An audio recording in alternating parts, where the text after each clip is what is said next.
অনুষ্ঠিত হচ্ছে গানের পাখি প্রাণের পাখি ৫১তম পর্ব। শিল্পী শ্রীমতী দেবশ্রী নন্দী।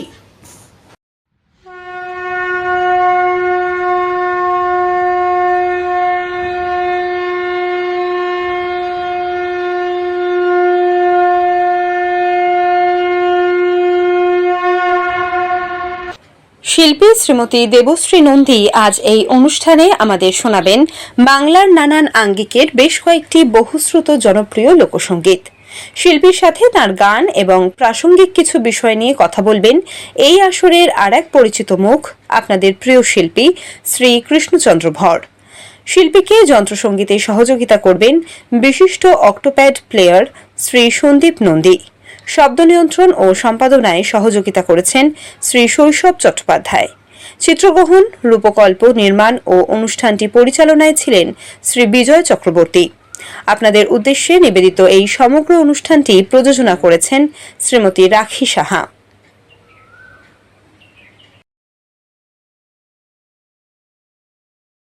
ডি চ্যানেলের বিশেষ সাংগীতিক অনুষ্ঠান গানের পাখি প্রাণের পাখি। এই অনুষ্ঠানে আজ আমরা আমাদের মধ্যে পেয়েছি পশ্চিমবঙ্গের বিশিষ্ট সঙ্গীত শিল্পী শ্রীমতী দেবশ্রী নন্দী মহোদয়াকে। আমরা তাকে আমাদের চ্যানেলের পক্ষ থেকে আন্তরিকভাবে স্বাগত জানাচ্ছি এবং তাকে যন্ত্রসঙ্গীতে সহযোগিতা করার জন্য আমরা পেয়েছি পশ্চিমবঙ্গের আর এক বিশিষ্ট যন্ত্রসঙ্গীত শিল্পী শ্রী সন্দীপ নন্দী মহাশয়কে। আমরা তাকেও আমাদের চ্যানেলের পক্ষ থেকে আন্তরিকভাবে স্বাগত জানাচ্ছি। আমরা ম্যাডাম, আমরা কথায় ও গানে আপনার সাংগীতিক জীবনের অনেক কথা তো শুনবো, অনেকক্ষণ ধরে আমাদের অনুষ্ঠান চলবে, শ্রোতারা অধীর আগ্রহে আপনার গান শোনার জন্য বসে রয়েছে। আমার মনে হয় আপনি একটা লোকসঙ্গীত দিয়ে এই আসরের এই আমেজটাকে একটুখানি ঠিক করে দিন প্লিজ। একটা গান আপনার প্রচলিত একটি লোকসঙ্গীত দিয়ে শুরু করুন। আমি প্রথমেই একটি বিখ্যাত ভাটিয়ালি গান দিয়ে শুরু করছি। এই গানটি আব্বাসউদ্দিন সাহেবের গান, পরে অনেকে অনেক রকম ভাবে গেয়েছেন। আপনারা বলবেন কার কার কণ্ঠে গান শুনেছেন। আমি গাই আমার মতো করে।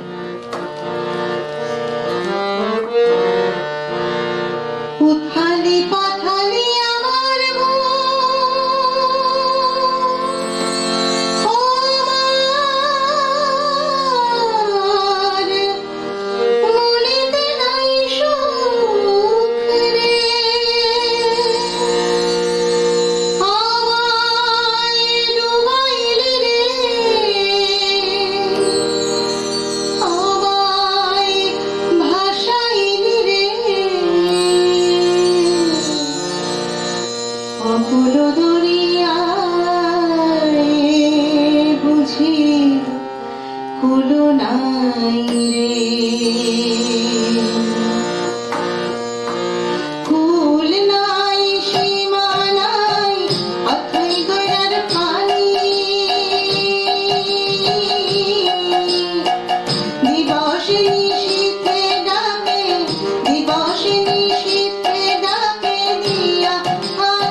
ডুবাইলি রে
দিয়েছেন। ম্যাডাম, আপনার কাছে আমাদের একটা প্রশ্ন আছে। আপনি তো আগে নানান ধরনের গান গাইতেন, এখন হঠাৎ লোকসঙ্গীতের প্রতি আপনার এই যে অনুরাগ, এটা কিভাবে আপনার সৃষ্টি হলো? লোকসঙ্গীতে আপনি হঠাৎ এলেন কেন? দেখুন, গানের তো কোনো আলাদা করে কোনো ভাগ হয় না, গান তো গানই, 12টা স্বরের মধ্যেই তো সবকিছুই তার বিস্তার। এখন ব্যাপার হচ্ছে যে প্রথম যে আমার লোকসঙ্গীতের প্রতি যে আকর্ষণ, সেটা আমার রবীন্দ্রভারতী বিশ্ববিদ্যালয়ে আমি যখন মিউজিক নিয়ে পড়াশোনা করছি তখন থেকেই আমার একটু একটু একটু করে মানে মনের মধ্যে একটু জায়গা পেয়েছিল। সাধারণত আমি ক্লাসিক্যাল, নজরুলগীতি, সেমি ক্লাসিক্যাল এইসব গানগুলোই করি, কিন্তু তখন ডক্টর রঞ্জিত চক্রবর্তী মহাশয়া, যিনি আমাদের শিক্ষাগুরু ছিলেন, ওনার পিতা সুরেন চক্রবর্তী মহাশয়, যিনি ছিলেন আমাদের বিখ্যাত শিল্পী অমর পালের শিক্ষক, হ্যাঁ, তার ঘরানার গান আমরা মানে উনি আমাদের শেখাতেন। এবং সেই যে বিভিন্ন আঙ্গিকের গান, সেই তখন থেকেই কিন্তু আমার একটা লোকসঙ্গীতের প্রতি একটা আকর্ষণ আমি অনুভব করি। হ্যাঁ, এবং তারপরেও শেখানোর ক্ষেত্রে ধরুন বা প্রোগ্রাম করতে গিয়ে মানুষের চাহিদার ভিত্তিতে বলুন, সব ক্ষেত্রেই দেখলাম লোকগানের একটা জনপ্রিয়তা খুব এখন বর্তমানে বেশি হয়েছে। ফলে আমি একটুখানি লোকগান নিয়ে বর্তমানে একটু অভ্যাস করছি। আপনি সাংগীতিক জীবনের প্রাথমিক পর্বে আপনি যখন গানের জগতে এলেন, তখন কি আপনার পরিবারের কেউ সঙ্গীতের প্রতি অনুরক্ত ছিলেন? দেখুন, আমি আমার সাংগীতিক মানে আমি বলছি আপনার পারিবারিক কোনো একটা ছোঁয়া সাংগীতিক, হ্যাঁ অবশ্যই। আমার দিদা, মানে আমার মায়ের যে মা, উনি খুব ভালো পিয়ানো বাজাতেন, মানে তখনকার দিনে পিয়ানো বাজাতেন এবং গান গাইতেন খুব সুন্দর। আমার মাও খুব ভালো গান করেন।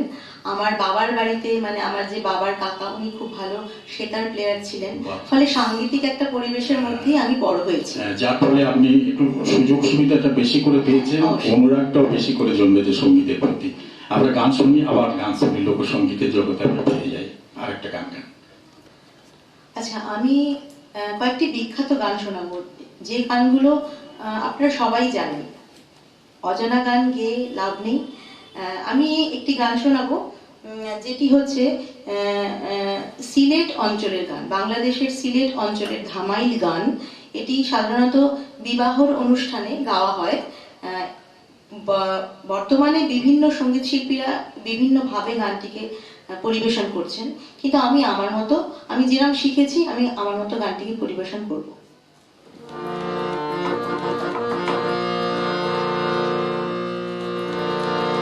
নাচেন ভালো সুন্দরী, বাঁধেন ভালো চুল,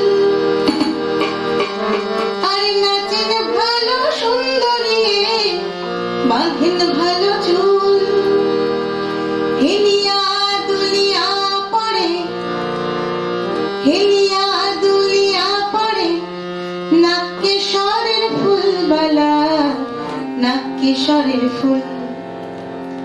সুহাগ চাঁদ বদনি ধনি নাচো তো দেখি, সুহাগ চাঁদ বদনি ধনি নাচো তো দেখি, বালা নাচো তো দেখি, বালা নাচো তো দেখি, বালা নাচো তো দেখি।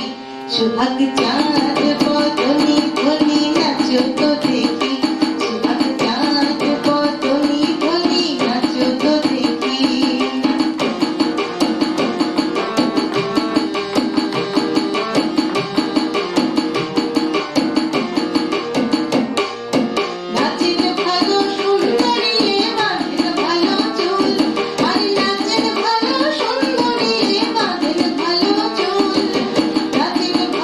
সুন্দরী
দেখি বালা নাচো তো দেখি বালা নাচো তো দেখি বালা নাচো তো দেখি সুভাগ চাঁদ বদনি বনি নাচো তো দেখি সুভাগ চাঁদ বদনি বনি নাচো তো দেখি সুভাগ চাঁদ বদনি বনি নাচো তো দেখি সুভাগ চাঁদ বদনি বনি নাচো তো দেখি। আমরা আপনার কণ্ঠে যে গানটি শুনলাম, এটি নির্মলেন্দু চৌধুরীর কণ্ঠে খুবই একটা সময় জনপ্রিয়তা অর্জন করেছিল। বিভিন্ন পাড়ায় পাড়ায় যে সাংগীতিক অনুষ্ঠানগুলো হতো, যাদের আমরা জলসা বলে থাকি, সেখানে এইসব গান মানে অহরহ বাজত, আর রেকর্ডে তো বাস্তবই। সেই গানটা আমরা নতুন করে আপনার কণ্ঠে পেলাম, আমরা খুব উজ্জীবিত হলাম, প্রাণিত হলাম, ভীষণ ভালো লাগলো আপনার কণ্ঠে।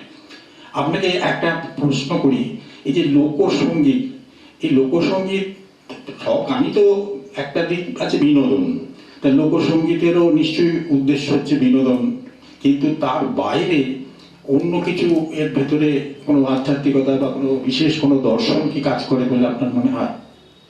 দেখুন, সঙ্গীত মানেই দর্শন, সে যে কোনো ধারার হতে পারে, কিন্তু এই মাটির গান, এই যে পল্লী গীতি বা ফোক গান যাই বলুন না কেন, যে গানের ধারা, এর মধ্যে দিয়ে অবশ্যই ঈশ্বরকে প্রাপ্ত করা যায়। ঈশ্বরকে আমরা অবশ্যই খুঁজে পাই। বিশেষ করে যদি আমরা বাউল গানগুলো দেখি, সেখানে তো সম্পূর্ণভাবেই ঈশ্বরের প্রতি নিবেদিত চিত্ত। যারা বাউল ফকির আছেন বা যারা সত্যিকারের বাউল সাধনা করেন, তারা তো একদম ঈশ্বর নিবেদিত চিত্ত, এবং সেখানে দেহতত্ত্ব, মনস্তত্ত্ব, বায়ুতত্ত্ব, সব ধরনের তত্ত্বের গান, এবং তাদের যে লেখনী, সেই লেখনীর মাধ্যমে ঈশ্বরের সঙ্গে মানুষের যে বিলীন হয়ে যাওয়ার সম্পর্ক, সেগুলো আমরা প্রায় প্রত্যেকটা গানেই দেখতে পাই। আমি বলবো একটা কথাই, যে গান বাজনা বিনোদন তো অবশ্যই, কিন্তু তার আগে হচ্ছে গান, মানে যে কোনো সঙ্গীত, আজ লোকসঙ্গীত বলে নয়, যে কোনো সঙ্গীত কিন্তু অন্তর থেকে যদি আপনি না সেটাকে মানে নেন, গ্রহণ না করেন, তাহলে সেগুলো কিন্তু কোনো পরিপূর্ণতা পায় না। মানে শিল্পী এবং শ্রোতা দুজনের ক্ষেত্রেই আপনার এই গুরুত্বপূর্ণ কথাটা প্রযোজ্য, তাই তো? অবশ্যই আমি খুব সুন্দর বললেন। সকল শিল্পীকে বলবো এবং সকল শ্রোতাদেরও বলবো, যে আপনারা যখন গান শুনবেন বা গান গাইতে অনুরোধ করবেন, অবশ্যই সেটা হৃদয় দিয়ে গ্রহণ করবেন। খুব সুন্দর। আপনার এই হৃদয়গ্রাহী গান আমরা আবার শুনি একটা। আচ্ছা, আমি এখন একটি সারি গান শোনাবো। একটু বলে দিই সারি গানের বৈশিষ্ট্য। সারি গান হচ্ছে একটি কর্মসঙ্গীত। সারি গান, ছাদ পেটানো গান, এগুলো হচ্ছে কর্মসঙ্গীত, যে সঙ্গীতগুলো দিয়ে মানুষ তাদের কাজগুলোকে অনেক তাড়াতাড়ি করে ফেলতে পারে। এবং সারি গান এরকমই একটি গানের ধারা, যে নৌকা বাইচ বাইতে বাইতে গ্রাম বাংলার, বাংলাদেশের নদীমাতৃক তো আমরা দেশ, আমরা তো জানি, সেখানে তাড়াতাড়ি করে আর কি এক নদীর এক জায়গা থেকে আরেক জায়গায় পৌঁছানোর জন্য অনেকে মিলে একটি নৌকাকে এক স্থান থেকে অন্য স্থানে তাড়াতাড়ি নিয়ে যায়। এই তাড়াতাড়ি নিয়ে যাওয়ার জন্য এক ধরনের গান করেন ওনারা। হ্যাঁ, তো সেই গানটাকে সারি গান বলা হয়। সারি বেঁধে বসে মাঝি মাল্লারা তাড়াতাড়ি করে নৌকাটিকে এক স্থান থেকে অন্য স্থানে নিয়ে যান, এটাকে সারি গান বলে। আমরা যেটা দেখি ওনাম উৎসব, কেরালার ওনাম উৎসবে ওইখানে বাইচ বাবা প্রতিযোগিতা হয়, ওই সবই এক, মিলেমিশে এক হয়ে গেছে।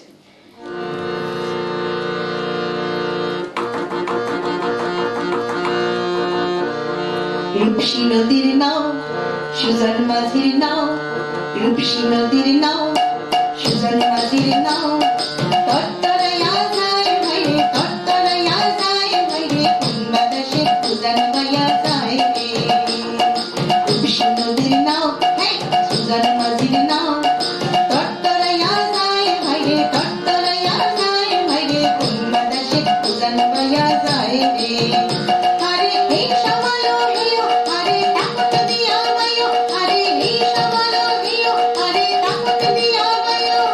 ফুলমতি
বাতাসে উজান পাইয়া যায় রে তরতরাইয়া যায় ভাই রে তরতরাইয়া যায় ভাই রে কোন বাতাসে উজান পাইয়া যায় রে। ম্যাডাম, আপনি তো আমাদের মাতিয়ে তুলেছেন গান শুনিয়ে। এবারে একটা কথা জিজ্ঞেস করি যে আপনি তো শুধুমাত্র একটা কিবোর্ড নিয়ে আপনি গান গাইছেন। আচ্ছা, লোকসঙ্গীতে এমনিতে যন্ত্রসঙ্গীতের প্রাধান্য এই নিয়ে অনেকে অনেক কিছু বলেন, তা আপনি তো বিশেষ কিছু যন্ত্রসঙ্গীত নিচ্ছেন না, আপনি কোনটাতে স্বাচ্ছন্দ্য বেশি বোধ করেন, যে অল্প যন্ত্রসঙ্গীত নিয়ে নাকি বেশি যন্ত্রসঙ্গীতের প্রাবল্য নিয়ে? দেখুন, লোকগানে যন্ত্রসঙ্গীতের বিশেষ প্রয়োজনীয়তা নেই। তাই?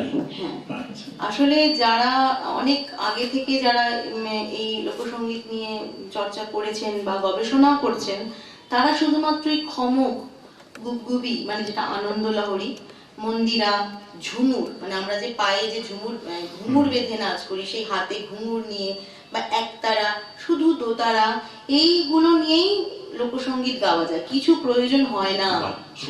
কারণ লোকসঙ্গীত, হ্যাঁ, লোকসঙ্গীত এমনই একটা সঙ্গীতের ধারা যেটা শুধুমাত্র মানে কথা প্রধান, সুর প্রধান, এবং ওই বললাম আপনাকে আত্মা এবং ঈশ্বর একসাথে মিলিত হয়ে যায়, সেখানে কোনো কিছুরই প্রয়োজন হয় না। একদম গান আপনার নিজের ভিতর থেকে, প্রাণ থেকে উদ্বেলিত হয়ে আপনার শ্রোতাদের কাছে পৌঁছে যায়। মানে গানের কথা আর সুর দিয়েই মানুষের হৃদয়, শ্রোতাদের হৃদয় জয় করে নেওয়া যায়, ঠিক মতো যদি পরিবেশন করা যায়। একদম ঠিক, খুব ভালো। পরের গানে আমরা আসি। আমি আরো একটি সিলেটি গান শোনাবো, এটাও একটি কর্মসঙ্গীত। এটা হচ্ছে ছাদ পেটানোর গান। কত ধরনের যে লোকসঙ্গীত আছে, আমি অনেক কিছু জানি না, ঠিক আছে। আর এগুলো যেহেতু মুখে মুখেই প্রচলিত, মুখে মুখেই তার সুর কথা প্রচলিত হয়ে আছে, আদৌ এর লেখককে, গানের কি সত্যি সুর এটাই, এটা কিন্তু বলা খুব কঠিন বিষয়। তবে হ্যাঁ, একটা রুচিশীল ভাবে মার্জিত একটা ধারা বজায় রেখে আমরা এই লোকসঙ্গীতগুলি পরিবেশন করার চেষ্টা করি। আমি সেরকমই একটি ছাদ পেটানোর গান শোনাচ্ছি, খুব মজার গান এটা, দেখুন, শুনুন।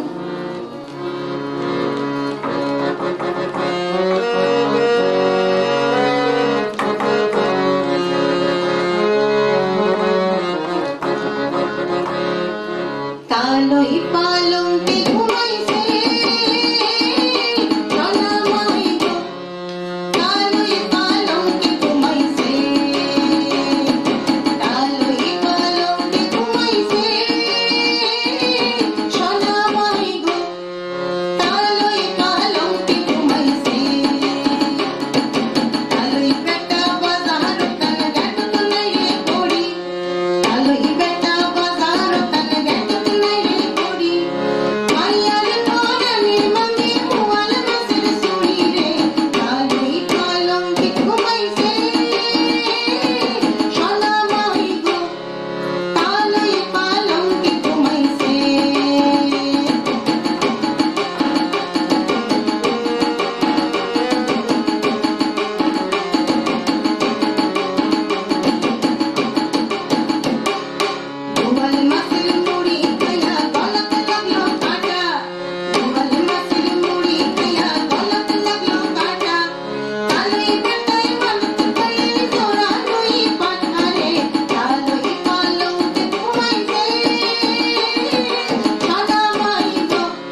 অনুষ্ঠানের প্রায় অন্তিম পর্বে পৌঁছে গিয়েছি। এই গান তো মানে শুনতে শুনতে মনেই হয় না যে কখন যে সময় কেটে যায় বুঝতেই পারি না। যাই হোক, আমরা ভাটিয়ালি শুনলাম, আমরা শাড়ি গান শুনলাম, ছাদ পেটানোর গান শুনলাম। ম্যাডাম, সবশেষে আপনাকে একটা প্রশ্ন করি, এই যে আজকে নতুন প্রজন্ম, এই নতুন প্রজন্মের কেউ কেউ আমরা দেখছি যে সঙ্গীতকে জীবন জীবিকা হিসেবে গ্রহণ করতে চাইছে, বিশেষ করে লোকসঙ্গীতকে। তাদের উদ্দেশ্যে, মানে নতুন প্রজন্মের যারা লোকসঙ্গীত শিল্পী, তাদের উদ্দেশ্যে আপনি কিছু আপনার বক্তব্য রাখবেন? অবশ্যই। আমি খুব কম জানি, কিন্তু আমি বিভিন্ন জায়গায় অনুষ্ঠান করতে যাই এবং বিভিন্ন অনেক বড় বড় ব্যক্তির কাছে আমার গান শেখার সুযোগ হয়েছে। আমি সেই ক্ষেত্র থেকেই বলছি যে লোকসঙ্গীত কিন্তু একটা গানের এমন একটা ধারা, যেটাতে আমি বারবার বলি যে একটা আত্মার একটা বহিঃপ্রকাশ একটা ব্যাপার আছে। ঈশ্বরের সঙ্গে ঈশ্বরের প্রতি সাধনা বা আত্মার সঙ্গে ঈশ্বরের যে মিলন হওয়ার একটা ব্যাপার, এটা আছে। সুতরাং গান, লোকসঙ্গীত গান কিন্তু খুব মন দিয়ে গাইতে হবে, এবং এই প্রত্যেকটা গানের যে ধারা, এই ধারাটা মাথায় রেখে কিন্তু গাইতে হবে। মানে যা হোক তা হোক করে গাইলে চলবে না, 1 নম্বর। আর 2 নম্বর হচ্ছে যে এখন বিভিন্ন শিল্পীরা মানে মানুষের তাগিদে, মানে শ্রোতাদের তাগিদে আর কি, নানা রকম ভাবে গানগুলোকে পরিবেশন করেন, কিন্তু আমি বলবো যে সেটা থেকে একটু বেরিয়ে আসতে। এইটাই আমি বলতে চাইছিলাম যে লোকসঙ্গীতের যে নিজস্বতা, এই আধুনিক যে রূপান্তর লোকসঙ্গীতের, সেটা লোকসঙ্গীতের যে নিজস্বতা, সেটা থেকে অনেকটা হারিয়ে যাচ্ছে নাকি? ঘটনা হচ্ছে, দেখুন, যুগের সঙ্গে তাল মিলিয়ে প্রত্যেককেই চলতে হবে, এটা তো অনস্বীকার্য। কিন্তু তবুও বলবো যে লোকসঙ্গীতের যে ধারা, এটা কিন্তু ভুলে গেলে চলবে না। প্রত্যেকটা স্টাইল, শাড়ি গানের যে স্টাইল, বাউলের যে স্টাইল, তারপরে ধরুন জারি, শাড়ি, মুর্শিদি, ভাওয়াইয়া, বিভিন্ন অনেক আছে। এইগুলোকে ঠিকঠাক ভাবে অ্যাপ্লাই করতে হবে। যেরাম যে গানের রীতি, যেরাম যে গানের ঢং, গায়কী, সেই গায়কী অনুযায়ী ঠিকঠাক করে গাইতে হবে। অনেক সময় অনেক ক্ষেত্রে, গানের ক্ষেত্রে দেখছি অনেক কথাও ভুল হয়ে যাচ্ছে, অনেকের অনেক কথা যা আছে সেটা অন্যরকম ভাবে গাইছে। এগুলি একটু মাথায় রাখতে হবে। আন্তরিকতার অভাবটা এগুলো ঘটে, আন্তরিকতার অভাব, তারপরে মডার্নাইজের একটা ব্যাপার আছে, মানে একটা আধুনিকীকরণ করতে গিয়ে মূল জায়গাটা থেকে আমরা বেরিয়ে আসছি, এইটা যেন না হয়। খুব সুন্দর বলেছেন আপনি। নতুন প্রজন্মের কাছে আমাদের অনুরোধ, আপনারা ম্যাডামের এই যে বক্তব্য, এই বক্তব্যটা আপনারা আপনাদের হৃদয়ে প্রণিধানযোগ্য মতো করে গ্রহণ করবেন। আজকের অনুষ্ঠানের শেষ গান, আগেই বলেছি, গান যত শুনছি ততই মনে হচ্ছে আরো শুনি, আরো শুনি। কানের ভেতর দিয়া মরমে পশিল গো, আকুল করিল মোর প্রাণ। আহা, কি অপূর্ব গাইলেন আপনি। ম্যাডাম, আপনি আপনার আরেকটি গান আমাদের উপহার দেন। সব গান গাইলাম, চেষ্টা করলাম অনেক ধরনের গান গাওয়া, কিন্তু লালন ফকিরজির বাউল গান না গাইলে গীতির পূর্ণতা পায় না। আমি একটি লালন ফকির মশাইয়ের দেবতত্ত্বের গান গাওয়ার চেষ্টা করছি, খুব কঠিন গান।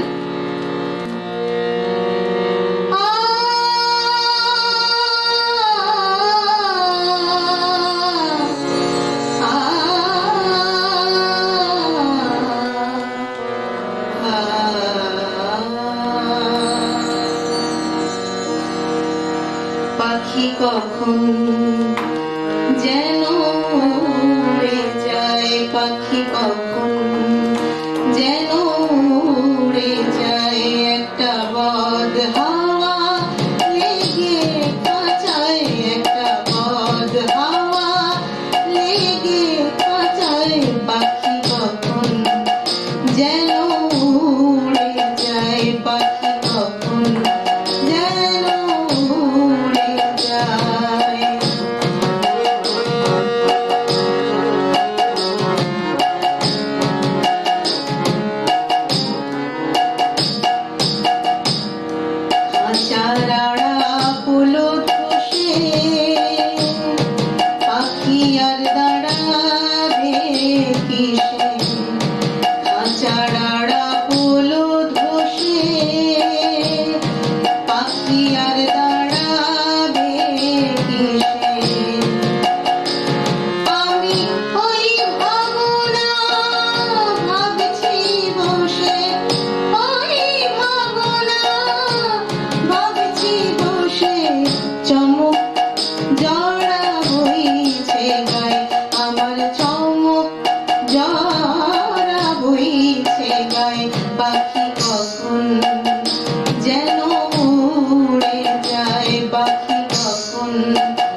বা খাঁচা কি বা পাখি ভেবে অন্ত নাহি দেখি কার বা খাঁচা কি বা পাখি বসে আমারি আঙিনায় থাকি আমারি আঙিনায় থাকি আমারে মজাইতে চায় পাখি আমারে মজাইতে চায় পাখি কখন যেন উড়ে যায়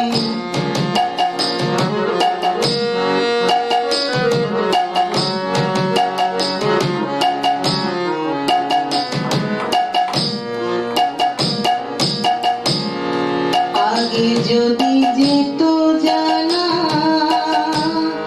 জংলা কভু পোষ মানে না আগে যদি যেত জানা জংলা কভু পোষ মানে না তাইলে ওর সঙ্গে প্রেম করতাম না ওর সঙ্গে প্রেম করতাম না এখন আর না দেখি উপায় আমি এখন আর না দেখি উপায় পাখি কখন যেন উড়ে যায়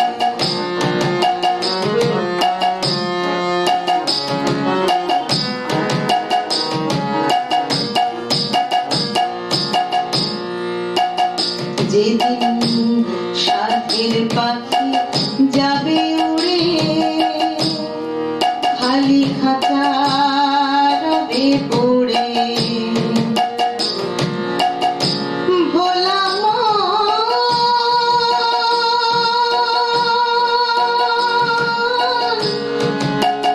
মন রে আমার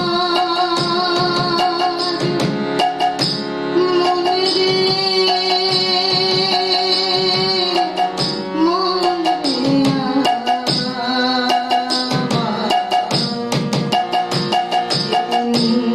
সাথের পাখি যাবে উড়ে খালি খাঁচা রবে পড়ে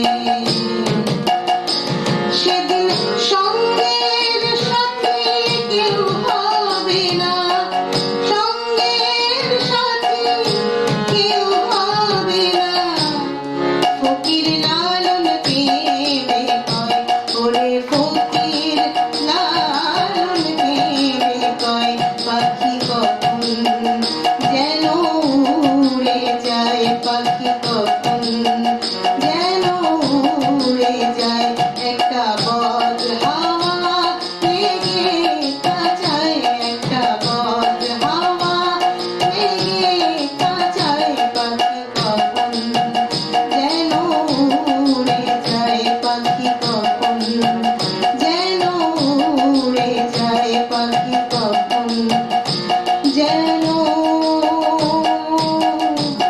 উড়ে যায়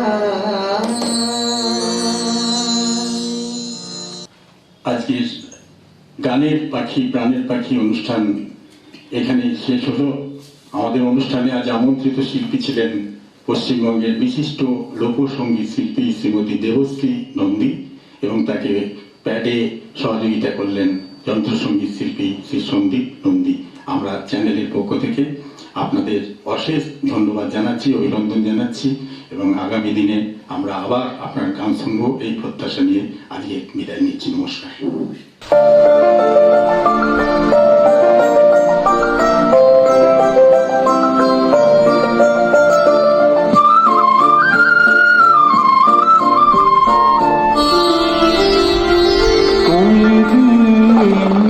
করে থাকবে দূরে